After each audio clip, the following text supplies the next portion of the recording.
welcome to World Insight, coming to you live from Beijing on CCTV News. I'm your host, Tian Wei. On today's program, the Democratic People's Republic of Korea 3 times managed to land a missile inside Japan's air defense zone on Monday. The world must now accept the country will likely soon be a nuclear power, some say. What will this mean for regional security and China's role in particular? And the renminbi or RMB officially joins the special drawing rights basket on October the 1st alongside the dollar, the euro, the pound, and the yen. I sat down with Vice Governor of China's Central Bank, Yi Gang, at the G20 to discuss this move and more. China's domestic economic reform. And let's begin today's show with the latest developments on the Korean Peninsula. The Democratic People's Republic of Korea, or DPRK, launched the 3 ballistic missiles Monday during the G20 summit, fired toward the Sea of Japan. All sides suggesting they want to keep taking actions, such as South Korea and the United States deciding to deploy the anti-missile system known as THAAD. Security on the Korean Peninsula is becoming a big concern for the whole world. Stirring up tensions. 3 ballistic missiles were launched within 2 weeks of Pyongyang test firing a ballistic missile from a submarine. All of these missiles were fired towards the Sea of Japan. It is an intolerable and reckless act of jeopardizing the peace and stability of the region. It is strongly condemned and is unforgivable. As the DPRK's biggest neighbour, China has been called upon to resolve the issue through dialogue. We should work within the framework of 6-party talks and strive for an agreement that addresses every set concerns. South Korea and the United States called the launches a provocation and vowed to tighten sanctions. Such provocations strengthen our country and the international community's determination to sanction and pressure the DPRK. So we are going to work diligently together with the most recent UN sanctions that are already placing North Korea under the most intense sanctions regime. However, the DPRK has rejected all of these condemnations and stressed it plans to continue building its nuclear capabilities. Military leaders from 33 countries have gathered in Seoul to discuss tensions on the Korean Peninsula. South Korea's decision to deploy the THAAD anti-missile defense system in the country has raised tensions and attracted condemnation both at home and abroad, with many countries saying the system far exceeds Seoul's defense needs. South Korea has urged all sides to unify in their determination to stop the DPRK's nuclear weapons program. For now, it seems no one can take a step back. Each side has its own reason to take precautionary action, but whether these can truly resolve the security issue remains to be seen.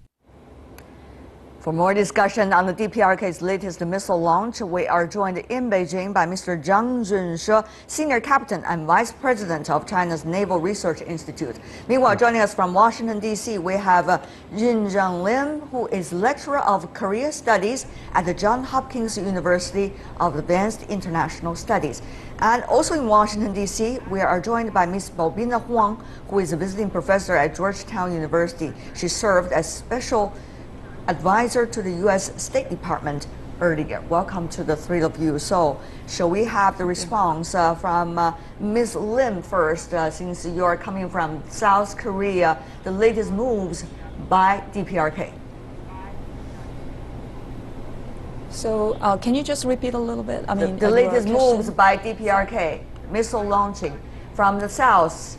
What do you think is likely to be the next step? Okay, sure. Sorry, I mean, the sound was not that clear. Yes, they consecutively doing this, which is definitely a threat, not only just for South Korea, for the whole region, not only just for the Northeast Asia, for the whole globe, because, they already conducted the 4 times, again, the nuclear tests. Now the remaining thing is, again, the developing the certain level of technology to deliver that nuclear warhead to wherever they want to. So, they cannot probably stop this kind of missile test. But the latest one is pretty, in some senses, very scary because they simultaneously launched three different missiles, and it was again, as you guys already briefed, it was in the Japanese air defense zone. So, which means, I mean, their technology has been certainly improving. So the rest of the world, of course, especially the South Korea, Japan, or United States, we collectively have to deal with this development. I see. And during the G20 summit in Hangzhou, Mr. Zhang, the Chinese president, when meeting with the South Korean president, was reiterating China's stance that it is against the THAAD system. So how should we understand the difficult situation, it seems, that Northeast Asia is facing? On the one hand, DPRK keep on building its power in terms of its nuclear capabilities. On the other hand, the powers in the region needs to be on the same platform in terms of understanding the future of security of the region. Well, I think there are 2 points. First is that I think the outside world, or some countries, have been exaggerating the threat from North Korea. Actually, I don't think they have acquired the capabilities of producing a real nuclear bomb and the capability of launching long-range and ballistic missiles. Actually, from the test before, maybe they can only launch short-range missiles inside or within 800 kilometers.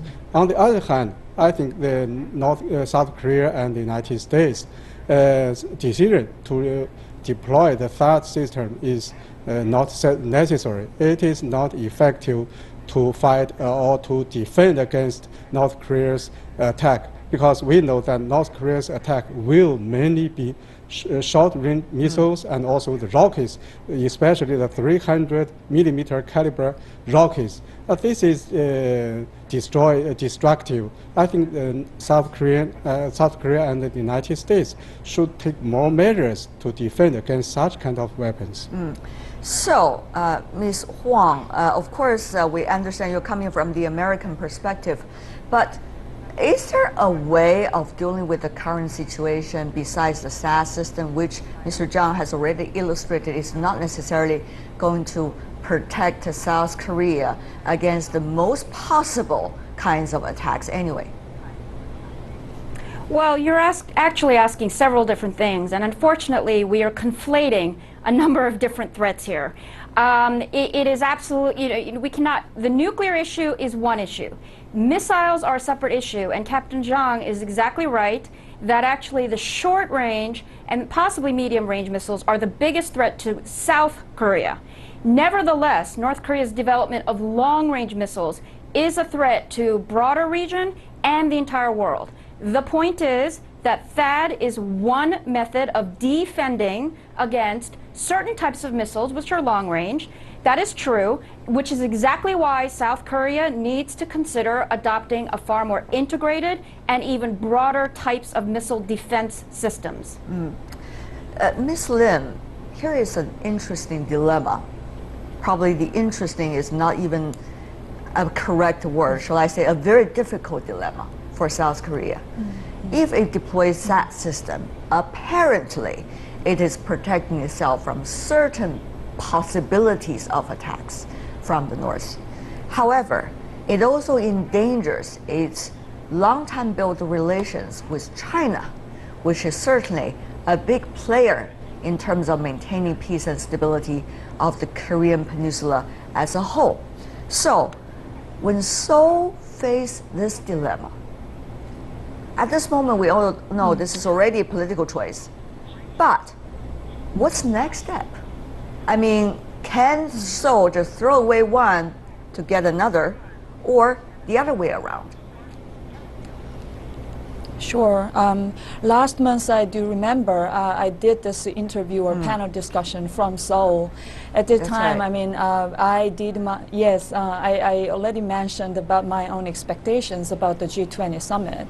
Even though it is the main purpose of the G20 summit should not be a just parochial thing, but still, I just mentioned that at the time, the G20 summit can provide a good platform to the regional members, and not only just to the regional members, to the other members as well, to think about this very important issue together.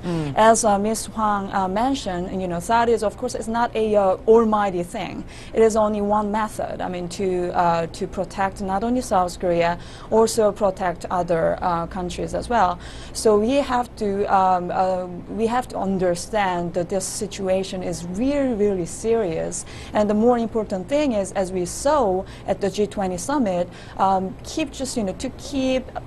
continue conversation and the dialogues in spite of any difficulty. So in that sense, I do have some optimism, especially in the relationship between the China and South Korea, as we saw a few days ago in the Hangzhou. Captain Zhang, of course, China's attitude is very clear. As we said earlier, during the G20 summit, it was once again being reiterated during the presidential discussion between the two countries, South Korea and China. But on the other hand, China also needs to face the fact that the DPRK has been developing its capabilities. Despite of the fact that you earlier mentioned it is quote-unquote not as serious as some would suggest, but still it is a threat. So what tools does China have in the hand in order to bring DPRK further closer to the overall consensus of the region, which also is what China holds, peace and stability of the Korean Peninsula?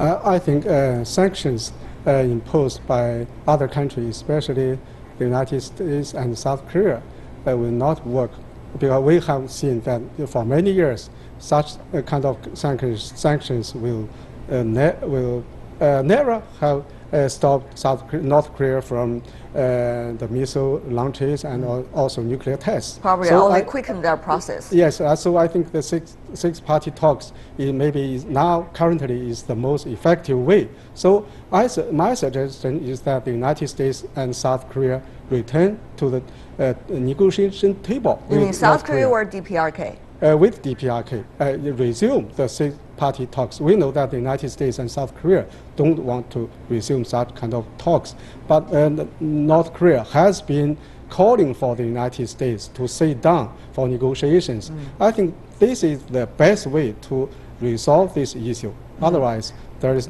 currently no better way. Okay.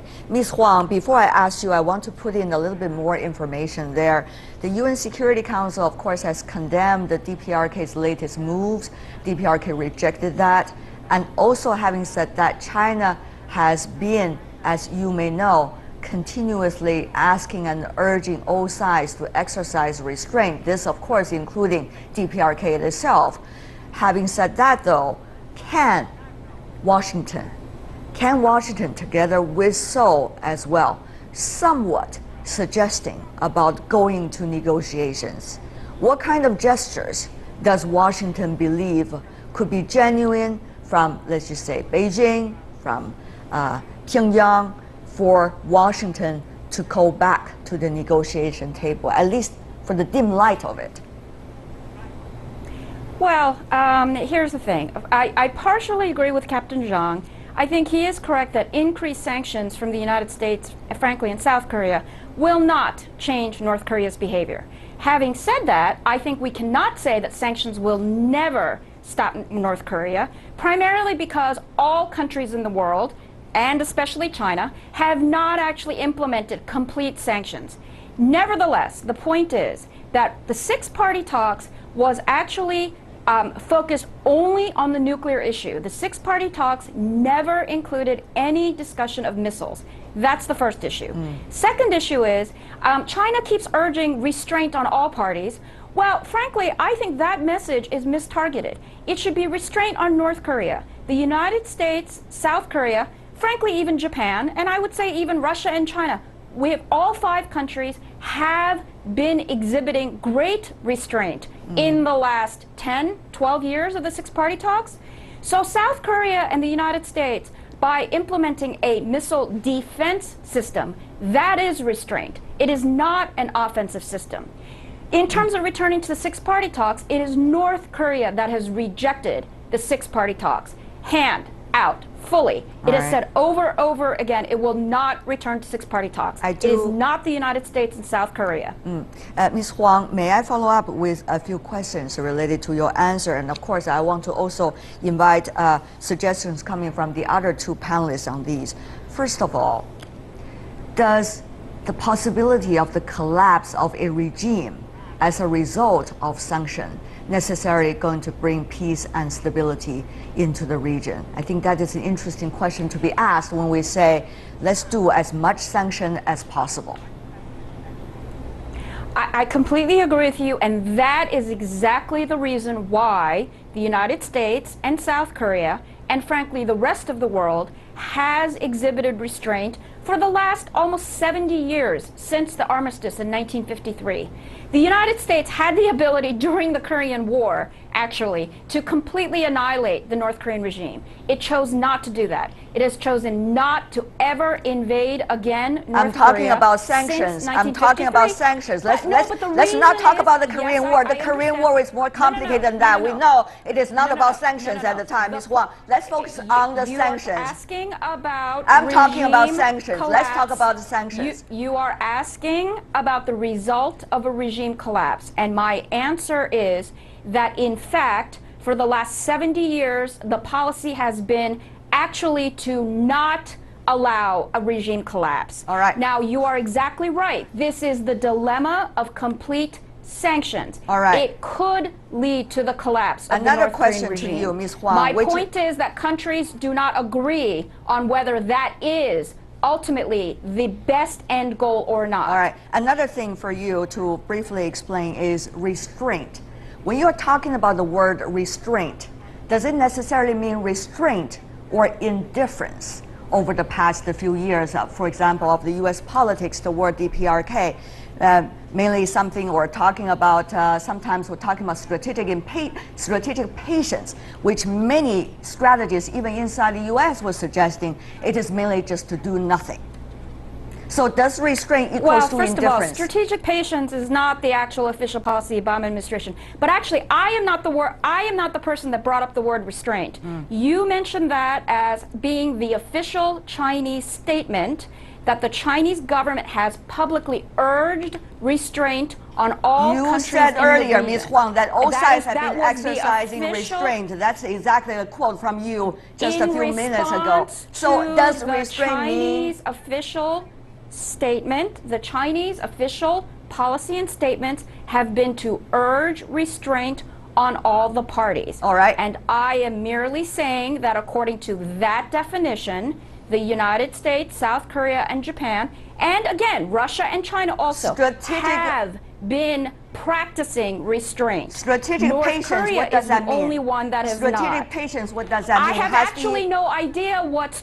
Okay. I actually have no idea what strategic patience means, and neither does the Obama administration, which has stated that that is not the official policy of the administration. Let's go It is something that analysts have used to describe the policy. There must be a reason why analysts describe that in that way. But let me go to you, Captain Zhang, here in Beijing. We have asked Professor Huang to illustrate clearly what her points are.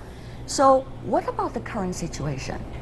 Now, restraints, sanctions, indifference, patience, and sad, these different kinds of disagreements, these are all mixed together. What can be the next step? Well, first I want to say that both sides, North Korea and the United States and South Korea, should exercise restraint. First, the United States and South Korea should reduce the size and the times of the large-scale military exercises conducting year by year on the Korean Peninsula, we can see thousands of military forces have been deployed on the Korean Peninsula and have been put into such kind of military exercises, aiming at overthrowing the North Korean regime and for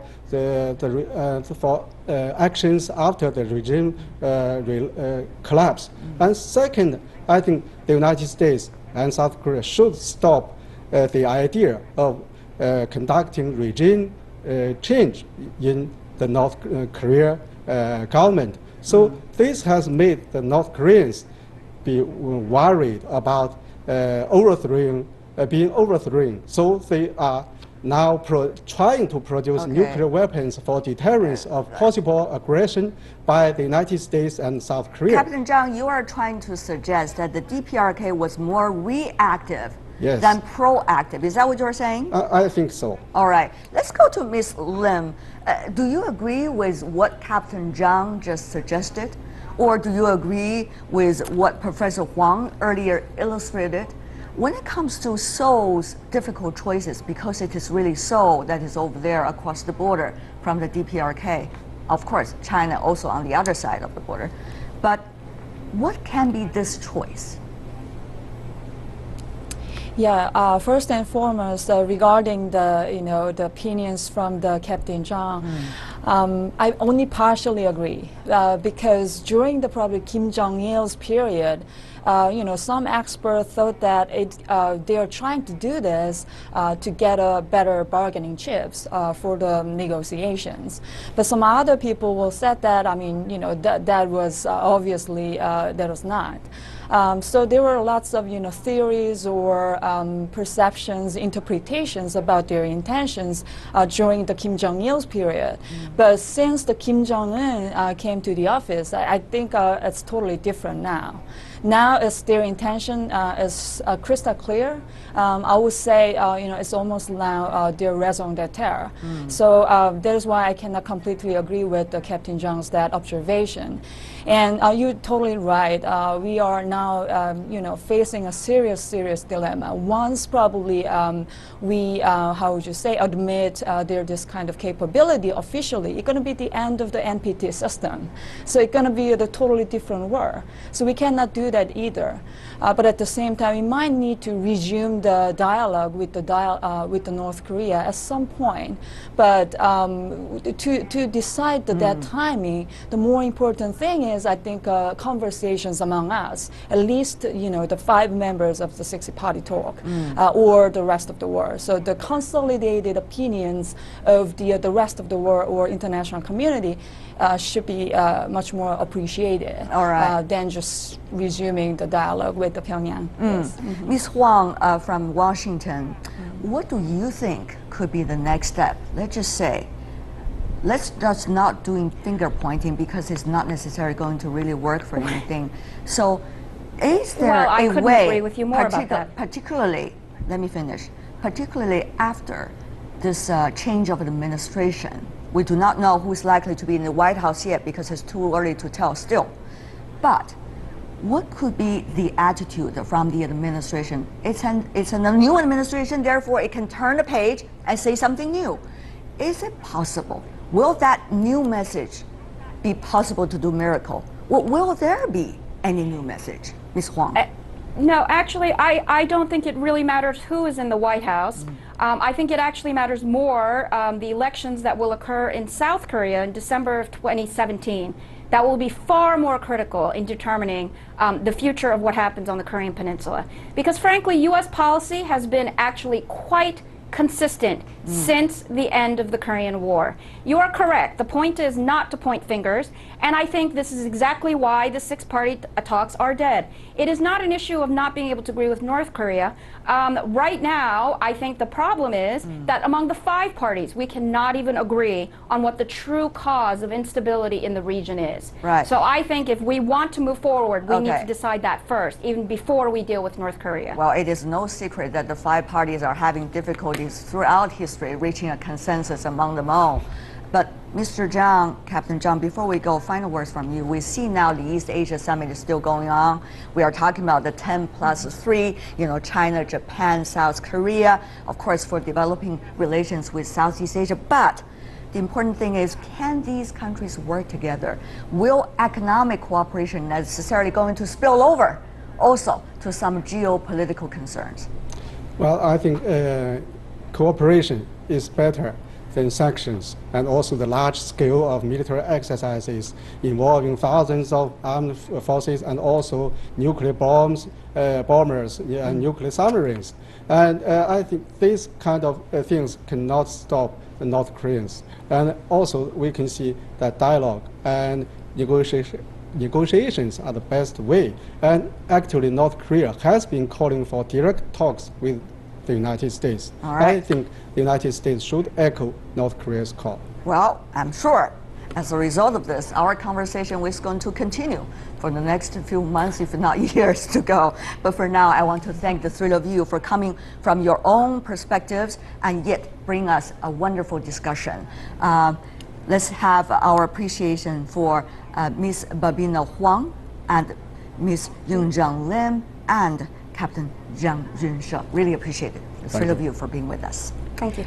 Stay with us here on World Insight. Coming up in our final segment, China moves closer to the internationalization of the RMB, with the currency scheduled for official inclusion of the SDR basket on October the 1st. I speak to Vice Governor of China's Central Bank, Yi Gang, about this and China's domestic economic and financial reforms. For example, they have this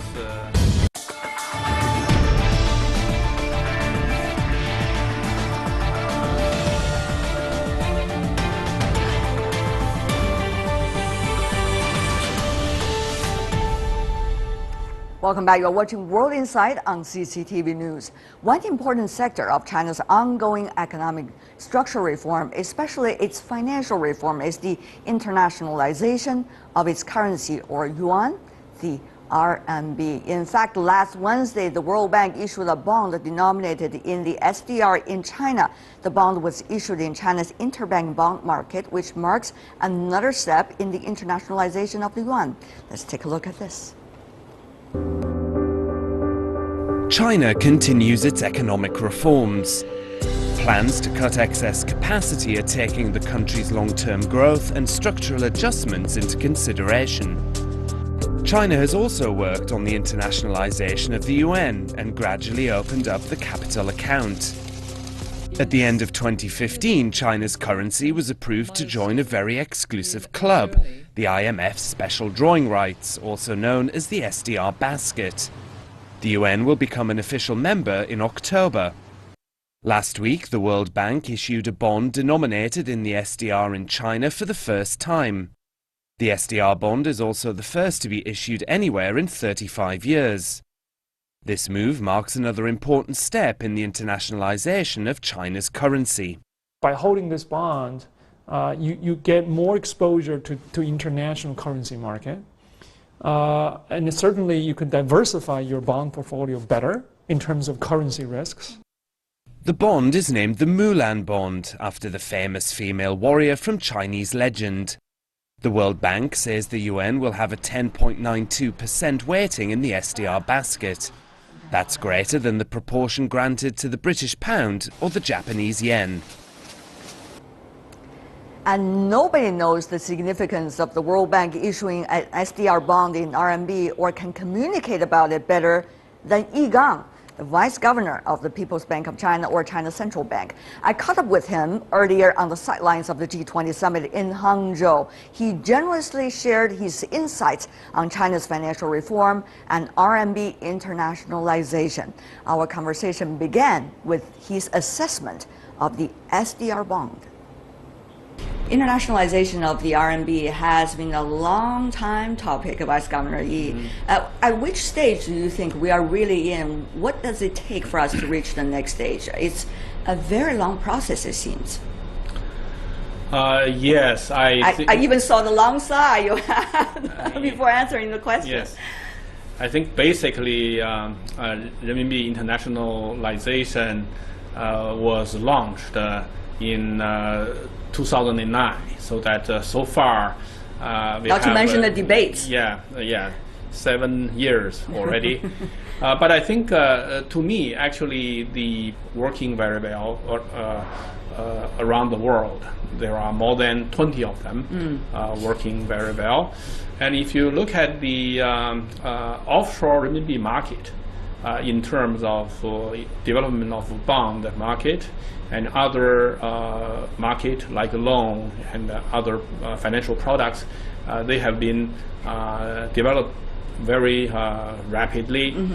Of course, due to expectation and also due to the fluctuation of the exchange rate, and people may have kind of thinking, and they try to look at what is the future. But I think right now I can see there is a very close link between CNY market and the CNH market. Right. CNY is the onshore market and the CNH is the offshore. So that if you look at the exchange rate and also if you look at the cross-border payment, they have been very active. Right. The CNH and CNY exchange rate has been much closer, which means that the competitiveness of the market getting much better. Right. Having explained all of these technical details, let me ask you this, Vice Governor Yi. The internationalization of the RMB has been regarded as one of the forefront of China's own financial reform and China's overall financial reform coming to be more internationalized. During this process, many say the process has been slow, and yet many also say this is already the fastest reform that we've got over the past few years. What do you make of these two kinds of comments? I think the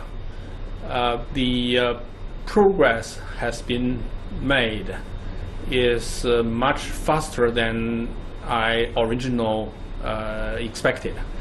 I have a few points. First point is that renminbi internationalization is a market-driven process. And as a central bank, I work for central bank for 20 years. And our attitude is basically provide an equal playing ground for all currencies, renminbi, US dollar, euro, and etc. And even for local currencies with our neighboring countries, it's also within the list. So that we not really promoting one currency and against the other currencies. Basically, we want to create an equal playing ground for all the currencies and let the market choose which currency they use. Like enterprise, import and export, financial institutions, they do deposit and loans. And they choose renminbi is fine, they choose US dollar is fine. That's our intention. And basically we want to facilitate the market demand.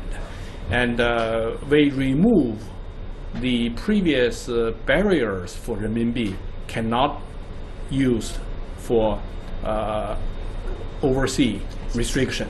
And we removed those restrictions, so make a renminbi have an equal footing with other convertible currencies. That's our philosophy and that's our policy principle. What do you think some of the experiences and even lessons coming from China's process of internationalizing the RMB could help the other sectors of the Chinese economy? I'm not here to let you preach, but rather to help us to understand better how will the other sectors and areas be able to draw upon so that they can also pace up their own reform on a steady basis? That's a very good question. That's a very good question. I give you an example. For example, they have this renminbi internationalization development of offshore and onshore market. There is a comparison. That itself, this openness itself, that stimulate the reform domestic market. For example, you just mentioned the SDR bond issued by World Bank. And actually this event itself, it's a tremendous push and the examination to see how much progress we have been made for the domestic market. because in order to it's make a test. It's a test. In order to make the World Bank issuing bond in domestic interbank market onshore, so that that is an openness question. That is a capital account convertibility question. That means that you allow the foreign issuers to raise money in China. And also you allow the domestic investor to invest in 5 currency basket, which is SDR, right? So that's a tremendous breakout of the restrictions, policy restrictions in the past. And that's the first part. That means it's opening up. The opening up itself stimulates the domestic reform. The second point is that this event is an examination and a check to see how well the domestic financial infrastructure prepared. In order to make this transaction operating smoothly, you need opening an account. You need clearance and settle. Absolutely. You need custodial bank, and also you need a secondary market, and so on and so forth. You see, those who grew up in China, they know that in every procedure, every step, it could be very difficult. It was a central planned economy, by the way. Yeah, so. it was a centrally planned economy in the past. Like, for example, just opening an account for foreign institution, opening an account in China bank, this is a very simple event, but it could be very difficult and make you go to there several times. So Vice Governor Yi, and at this moment, are you nervous? Because we are only a few days into the SDR bond issuing, and the system seems to still being checked and tested at the moment. I can assure you that all the check and test happening before the issuance. So that in the past year, almost 10 months, they have been working very hard to prepare every step, like opening account, settlement, custodial, secondary market trading. Which used to be your biggest concern? So far, I think we worked out every step so that make all the transactions from the beginning to the end to be smooth.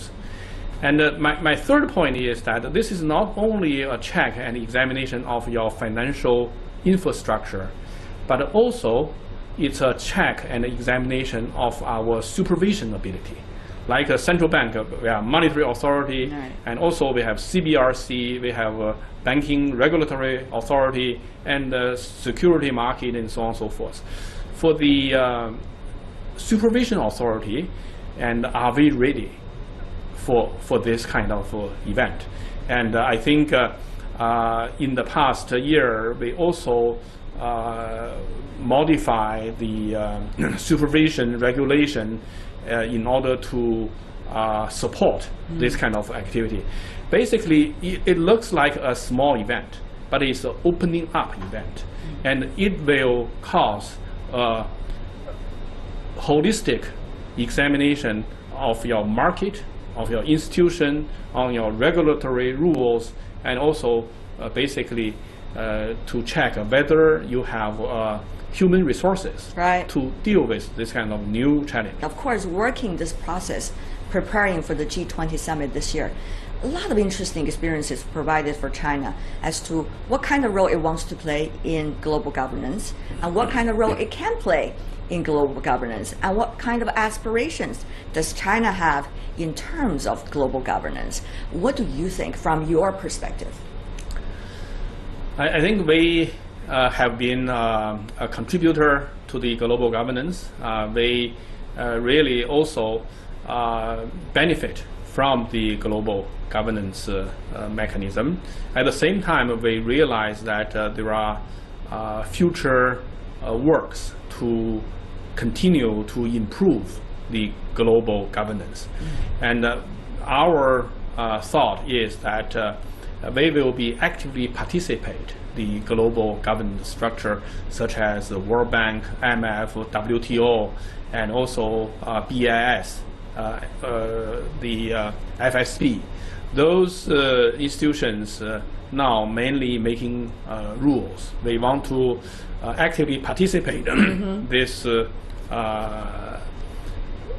forum and those platforms so that to contribute to the global monetary and finance governance.